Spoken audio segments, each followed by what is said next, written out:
안녕하세요. 코인여왕 문다연의 찾아가는 인터뷰 문다연입니다. 요즘 뉴스를 보면 STO 관련해서 기사가 하루에도 수십 개씩 쏟아지는 것 같습니다. 아마 이 소식으로 가장 바쁘신 분이 아닐까 싶은데 오늘은 블로코 김종환 대표님 모셨습니다. 대표님 안녕하세요. 안녕하십니까. 네, 우리 구독자분들께 간단한 회사와 또 자기소개 부탁드릴게요. 안녕하십니까. 블로코 김종환입니다. 아마 블로코라는 회사 이름을 처음 들어보신 분들도 많을 텐데요. 블로코는 이제 1세대 블록체인 기업이고, 그리고 블록체인 기업에서는 유일하게 블록체인 이제 기술 관련해서 모의 기평을 통해서 기술 특례 상장을 준비하고 있는 기업입니다. 그래서 저희는 이제 작년에 인터넷진흥원 그리고 한국거래소에 이제 상장을 할 수 있는 기평에서 모의 기평에서 A를 이제 취득을 해서 현재 지금 이제 가상자산 시장이 아니라 진짜 자본시장에서 기평을 준비를 하고 있고요. 그리고 이러한 이제 기술에서 가장 핵심이 되는 기술 중에 하나로 지금 이제 말씀해 주셨던 STO 분야에서 저희가 갖고 있는 레퍼런스의 성과를 인정받아서 현재 지금 열심히 기평을 통한 상장을 준비하고 있습니다. 네, 역시 1세대 블록체인 기업답게 또 증권시장, 또 자산시장에 들어가시려는 이런 사업들을 많이 하고 계신 걸로 알고 있습니다. 특히 작년 같은 경우에는 각종 MOU도 맺으시고 또 NFT 관련해서도 사업을 많이 하셨잖아요. 작년 한 해 동안 가장 좀 주력했던 사업은 어떤 거였고 또 어떤 성과가 있었는지 궁금한데요. 사실 이제 저희가 NFT나, 그러니까 NFT, 그럼 프랙셔널 토큰이라고 하는 STO나 이제 금융 관련돼 있는 토큰 사업들도 사실 이제 저희가 굉장히 많이 했었었는데요.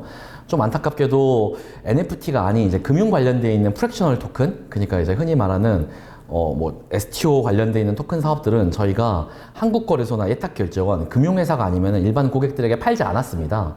그에 비해서 NFT 관련해서는 NFT 이제 가상자산이 아니기 때문에 일반 고객들에게도 판매를 했었었고 에버랜드라든지 KB카드 다양한 고객사들에게 저희가 판매를 했었기 때문에 그동안에는 이제 저희가 가지고 있는 기술력들을 좀 안타깝게도 NFT 관련되어 있는 파트너들에게만 공급을 했었습니다. 좀 운이 좋게도 이제 올해부터는 이제 관련되어 있는 STO 관련된 입법이 이제 개정이 됐고 이제 관련된 가이드라인이라든지 규제 샌드박스 같은 것들이 이제 순차적으로 시행이 되면은 저희가 이제 그동안에는 예탁결제원이나 금융회사들에만 제공을 했었던 기술들을 일반 기업들도 사용하실 수 있지 않을까라고 기대를 하고 있습니다. 네, 말미에도 잠깐 언급해 주셨지만 STO 관련된 얘기도 사실은 하고 싶어서 오늘 모셨거든요. 네, 블록체인 1세대 기업으로서 아무래도 이 STO의 상용화 소식에 좀 감회가 남다르셨겠다라는 생각이 드는데요. 사실 이제 저희가 2014년도에 창업을 했는데 그때까지만 해도 이더리움이라는 블록체인이 없었습니다. 네. 그래서 처음에 이제 저희가 가장 먼저 했던 사업은 지금 이제 KRX 한국거래소에서 장외 주식을 거래하는 블록체인 플랫폼을 만들었었고요. 그때 당시만 해도 이제 비트코인 블록체인을 그대로 사용했었고, 그때 이제 그러니까 비트코인 가격이 6만 원이 안 되던 시절이었습니다. 그래서 되게 이제 재밌었던 것 중에 하나가 점점 이제 시간이 지나다 보니까 비트코인 가스피가 너무 올라가서 이제 더 이상 비트코인을 이제 한국거래소가 사용하실 수 없어가지고 다른 블록체인으로 마이그레이션하고 이런 기억이 있는데요. 그 이후에도 이제 예탁결제원이라든지 다양한 이제 국내 자본시장에서 가장 많은 레퍼런스와 사업 사례들을 현재 저희가 가지고 있고요. 사실 이제 이러한 금융회사들이 쓰는 블록체인 플랫폼들을 저희가 이제 기존에 공급을 하다 보니까 사실 저희도 이제 소위 말하는 코인이라든지 금융 플랫폼에 블록체인 기술을 공급하고 싶었지만 서두에 이제 말씀드렸다시피 저희 회사의 목표가 IPO다 보니 18년도에 이제 한국 정부의 방침은 이제 이런 금융 관련돼 있는 블록체인 서비스들은 대부분 이제 증권형 또는 공모에 해당하기 때문에 저희가 이제 좀 자제해왔었던 부분들이 있었고요. 이런 걸 보면 이제 정말 시간이 빠르면 빠르고 느리면 느리다라는 부분들이 있죠. 그렇죠. 이 비트코인이 6만 원일 때부터 이더리움이 없었을 때부터 이렇게 준비를 하셨다고 하니까 사실 제가 느끼기에는 블로코에서 어느 정도 STO 상용화 소식을 예측하신 게 아닌가라는 생각도 드는 게 이미 이 STO 발행 플랫폼이죠. 실버마인을 구축하셨잖아요. 네, 좀 자세히 얘기 듣고 싶어요. 사실 저희가 이제 원래 이제 말씀드렸던 예탁결제원이라든지 아니면 한국거래소에서 이제 가지고 있었던 풍부한 이제 구축 경험을 기반으로 어떠한 기업이든 그냥 이제 기업 담당자분이 이제 손가락만 있으면은 이런 토큰들을 발행하실 수 있도록 하는 기능들은 사실 과거에서부터 계속 가지고 있었었고요. 다만 이제 이걸 이제 일반 고객들에게 팔 수가 없으니까 제가 이제 그것이 알고 싶다 같은 데서 출연을 했었는데 거기 이제 PD님들한테 이제 이렇게 토큰이란 걸 만들기가 쉬워요 하면서 이렇게 시연 같은 거에만 이제 사용했었던 그런 기능이거든요. 그게 이제 저희가 말씀드린 이제 토큰 발행 플랫폼, 뭐 STO 발행 플랫폼이라고 하는 실버마인이라는 제품입니다. 그래서 뭐 일반적인 이제 그런 금융 고객뿐만 아니라 최근에는 이제 이런 뭐 토큰 증권이라고 이제는 표현을 하죠. 과거에 이제 증권형 토큰이라고 이야기했었던 기능들, 이런 기능을 가지고 새로운 비즈니스를 구축하고 싶어하는 고객들이 쓸 수 있도록 저희가 기능을 제공을 하고 있고, 내가 가지고 있는 시스템에 뭐 흔히들 말하는 API만 붙이면은 바로 이제 이런 투자 플랫폼을 시작할 수 있도록 하는 기능들을 현재 저희가 제공을 하고 있습니다. 사실 저희는 이제 작년에 이런 입법이 되지 않을까라고 기대를 되게 많이 하고 있었는데, 뭐 작년에 워낙 이 가상화폐 시장에 좀 사고들이 많았잖아요. 네. 그러면서 좀 저희가 런칭이 지연된 감이 없지 않아 있는데, 그래서 어찌됐건 올해 이렇게 입법이 돼서 사업을 좀 시작할 수 있게 돼서 좀 여기 뭐 증권사라든지 뭐 비증권사에서도 되게 많은 관심을 보여주고 계십니다. 네, 사실 뭐 해가 바뀌자마자 상용화가 됐으니까요. 네, 유의미하다고 보여지고, 그런데도 아직까지는 어떤 그 제도나 관련 법규들이 완벽하게 갖춰진 게 아니다 보니까 이 플랫폼을 개발할 때 좀 어려움이 있으셨을 것 같기도 한데, 어떤 부분들을 좀 주의해서 만드셨을까요? 사실 이게 그 토큰이라고 하지만 우리가 알고 있는 흔히 가상자산, 뭐 디지털 자산, 그러니까 코인이라고 말하는 것이랑 이 증권형 자산이랑은, 그러니까 증권형 토큰이랑은 기본적인 그 태생의 관념부터가 좀 다른 부분들이 있습니다. 예를 들어 저희가 애탁결제원이라든지 KRX 한국거래소에 이제 들어가서 사업할 때 제일 첫 번째로 당황했던 부분 중에 하나가, 야, 감자 시켜야 돼, 이런 이야기를 하셨었거든요. 우리 이제 흔히들 코인에서 말할 때 코인은 기본적으로 이 코인을 내가 산 다음에 소각을 하잖아요. 근데 이제 자본시장에서는 그냥 이제 감자라고 하면은 일할 감자를 해버리잖아요. 이런 기능들이 사실 코인에 계시는 분들은, 야, 내 코인 가지고 무슨 짓이야? 이런 이야기를 하시는 파트들이잖아요. 이런 걸 과연 이제 탈중앙화되어 있는 블록체인 플랫폼에서 어떻게 구현을 해야 되나? 뭐 물론 이제 뭐 최근에 이제 나온 입법들에서는 뭐 엔터프라이즈 블록체인 기준으로 이걸 판단을 한다라든지 뭐 다양한 고려 조건들이 있긴 한데, 이런 것들은 이제 어떻게 기술적으로 구현을 해야 되는가?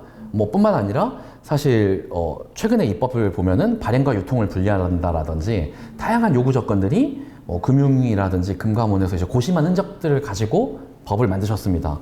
이런 부분에 있어서 사실 저희도 입법 과정에서 굉장히 많은 의견을 드리려고 노력을 했고요. 동시에 이제 사실 저는 이제 제가 이제 법을 배웠는데, 법을 배우다 보니까 법이라는 게 만들어진 이유가 있더라고요. 그 의도가 있죠. 그렇죠, 네네네. 그러니까 사람은 이제 항상 거짓말을 하기 때문에, 네. 그렇기 때문에 이 법을 만들어진 의도를 이제 잘 생각을 해서 최대한 이제 그런 사회적인 안전장치들을 이제 시스템적으로도 녹일 수 있도록 하는 부분들을 이제 저희도 고려해서 설계했다고 보시면 될 것 같습니다. 정말 기술도 잘 구현을 해야 되고 관련된 법규까지 그 숨은 의미까지 파악하신다는 게 참 쉽진 않았을 텐데 정말 멋있는 것 같습니다. 근데 아마 많은 분들께서 또 궁금해 하실 건, 뭐 실제로 관련된 주식과 코인들이 오르기도 했습니다만은 이 STO 상용화 소식으로 과연 어떤 업황과 종목들이 수혜를 받을지, 이런 부분이거든요. STO 상용화로 가장 빛을 볼 분야는 어딜까요? 되게 이제 제일 어려운 질문인 것 같은데. 그렇죠. 제가 제일 궁금하기도 한 질문이고요. 근데 사실 이제 저희가 최근 들어서 엄청 많은 기업들이 이제 만나고 있는데, 물론 이제 당연히 이제 자본시장이나 뭐 증권사들 이런 것들이 이제 가장 잘하시는 부분이긴 하겠지만, 뭐 또 반대로 그만큼 이제 심심치 않게 뭐 규제가 어떻게 이제 셋업이 되냐에 따라서 생각보다 자본시장에 미치는 영향이 크지 않을 수도 있다라는 기사도 많이 보이잖아요. 근데 저는 이제 오히려 최근 들어서 제가 이제 가장 재밌게 봤었던 분야 중에 하나는 그 어떤 이제 그 유튜브 MCN이라고 하죠. 네. 유튜브를 분할 소유할 수 있는. 그 채널을요? 그렇죠. 네. STO 프로젝트를 준비하시는 팀이 있더라고요. 네. 제가 이제 최근에 STO 중에서 그러니까 그 유튜브 채널 중에서 유튜브를 파시는 분들이 있잖아요, 채널을. 맞아요. 근데 그렇게 하고 나니까 구독자분들은 당연히 그 유튜브 벌을 보시는 건데, 그분이 거기 안 계시니까 그냥 구독을 이탈해 버리시잖아요. 근데 만약에 이제 이게 STO 같은 형태로 분할해서 유튜버분도 뭐 일부 지분을 갖고 있고 반대로 이걸 사시는 분들도 수익을 쉐어받을 수 있다 그러면은 뭐 서로 윈윈인 거고, 뭐 초기부터 이걸 투자를 한다든지 하는 이런 관념이 가능해지는 거잖아요. 그런 플랫폼을 자기가 만들어 보고 싶다라는 이야기를 하시는 뭐 이런 MCN 운영자분이 계시더라고요. 와, 이건 진짜 신기한 개념이다. 예를 들어 내가 초기에 성장할 수 있는 유튜버 채널에 투자를 한다든지, 아니면은 뭐 애초에 이제 이미 잘 나가고 있는 유튜버분이 새로운 채널을 만드실 때 이런 식으로 뭔가 이제 자금을 모으신다든지. 왜냐면은 이제 뭐 뭐 이 채널도 이제 유튜브로 여러분들이 아마 보시겠지만 내가 이제 뜰 것 같은 채널에 뭔가 이제 투자를 한다든지 이런 이야기도 사실 왜냐면 이제 많은 분들이 뭐 유튜브도 이제 시청을 결국 기반으로 작동하는 뭐 공유 경제이기 때문에 뭐 그런 이야기를 들으면서 와 이건 정말 우리가 예측 못했던 산업인데 STO라는 걸 통해서 새롭게 등장을 하는구나 뭐 그런 생각을 하면서 수혜받을 영업 현황이 어딘지는 잘 모르겠지만 내가 예측한 영역은 아니겠구나라는 생각이 좀 들었습니다. 그래서 와 정말 그런 분야가 되지 않을까라는 생각이 좀 들긴 하더라고요. 네, 진짜 저도 뭐 미술품이나 부동산 이런 쪽은 예상을 많이 하고 언급도 많이 되고 있지만 생각지도 못한 분야에서까지 이제 쓰일 수 있겠구나 이런 생각이 방금 든 것 같습니다. 또 방금 이 소유권 관련된 얘기를 해주셨으니까 아마 어떤 분들은 이 STO와 NFT 둘 다 영어기도 하고 좀 헷갈리시는 분들도 있으실 것 같아요. 사실 완전 다른 개념이긴 한데 한번 비교해 주실까요? NFT와 STO를 구분할 때 가장 이제 좋은 이게 딱 이제 한 번에 구분할 수 있는 방법은 NFT는 이제 지분처럼 내가 받은 NFT가 반드시 그 NFT여야 됩니다. 이게 어떤 의미냐면은 아파트를 생각하시면 되게 쉬운데 아파트나 리조트 같은 걸 투자할 때 지분으로 투자하는 케이스가 있고 정확히 그 동을 투자하시는 케이스가 있습니다. 예를 들어 제가 뭐 어떤 아파트 몇 동 몇 호에 산다라고 했을 때 이걸 바꾸자 그러면은 그게 내 집인 경우에는 나는 반드시 그 집에 살아야 되잖아요. 내 집 주소가 있으면은. 근데 이제 내가 이거를 지분 형태로 예를 들어 리조트 같은 걸 투자할 때는 내가 몇 동 몇 호인지는 굳이 안 중요할 수 있잖아요. 네, STO는 지분의 개념입니다. 그래서 내가 예를 들어 리조트에 뭐 지분 10%를 투자했다. 라고 하면은 그 리조트에 몇 동 몇 호를 내가 갖고 있는지는 사실 안 중요하죠. 별로 안 중요하죠. 네. 이 케이스는 STO입니다. 그래서 이해가 됐네요. 네. 그 어떤 이제 1,000원짜리 중에서 뭐 100원이 몇 원짜리가 안 중요할 때는 STO. 반대로 그 정확히 뭐 1년 번호가 몇 번이 중요하다라고 할 때는 NFT입니다. 여러분들께서 만약에 헷갈리신다면 리조트와 아파트 비율을 좀 생각해 보시면 이해가 빠를 것 같습니다. 그러면 또 STO 관련해서 마지막 질문 한번 드려볼게요. 앞으로의 사업 계획, 이 분야에서의 사업 계획 들어봐야겠죠? 또 어떤 점들을 기대하고 계신지까지 말씀 부탁드릴게요. 블로커라는 회사가 블록체인 전문 MSP라는 이제 가치를 표방을 하고 있습니다. 아마 MSP라는 용어에 이제 익숙하신 분들도 있고 좀 이제 처음 들어봤네 라고 하시는 분들도 있을 건데 MSP라는 회사들은 아마 이제 클라우드로 좀 저희가 비교해 드리면 되게 쉬울 것 같은데 클라우드라는 기술이 이제 굉장히 많이 쓰이고 보편적인 이야기이긴 한데 실제로 이 클라우드라는 기술을 쓸 때 일반적인 대부분의 기업들은 클라우드 인프라를 본인들이 직접 소유하고 쓰는 게 아니라 뭐 국내에서 이제 베스핀이라든지 메가존 아니면 NH 같은 회사들이 실제로 클라우드 인프라의 대부분을 소유하거나 가지고 있고 본인들이 직접 이 클라우드를 관리하고 운영하는 인력들을 가지고 있지 않습니다. 그래서 MSP, 그러니까 매니지드 서비스 프로바이더라고 불리는 회사들인데 이 회사가 대부분의 시스템들을 운영하고 유지하고 서비스 형태로 이 기능들을 제공을 합니다. 사실 저희가 생각했을 때는 블록체인이라는 기술도 이런 MSP처럼 이 기능들을 그냥 다 제공해주는 회사가 필요하다고 생각을 하고요.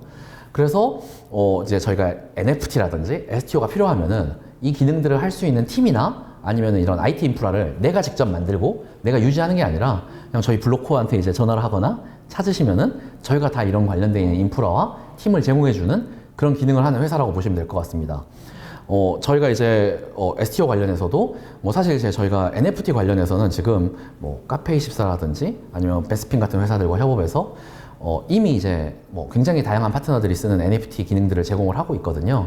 STO에서도 뭐 다양한 증권사, 아까 말씀드렸던 다양한 MCN, 아니면 다양한 이런 이제 투자 관련되어 있는 상품을 만들고 싶어 하시는 회사들에게 인프라와 이런 인력 관련되어 있는 서비스를 제공하는 게 목표라고 보시면 될 것 같습니다. 네, 뭐 인프라를 비롯해서 여러 가지 솔루션을 제공하는 그런 걸 목표로 좀 말씀을 해주셨는데 이따가 좀 더 자세히 얘기 들어보도록 하고요.